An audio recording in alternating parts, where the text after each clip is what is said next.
সুশৃঙ্খল ভাবে বসবেন এবং খাওয়া দাওয়া শেষ করে তারপরে এখান থেকে উঠে যাবেন। কেউ খাবার হাতে পাওয়ার পর উঠে চলে যাওয়ার চেষ্টা করবেন না, তাতে আমাদের বিশৃঙ্খলার সৃষ্টি হবে।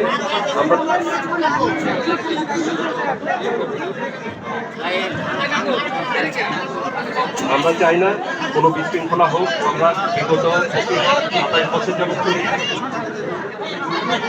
আর হচ্ছে যে আমরা প্রত্যেকবারের মতোই যে আবারও আমরা সকলে মিলে আগামী 29 রোজায় সকলের জন্য ইফতারের দাওয়াত থাকলো।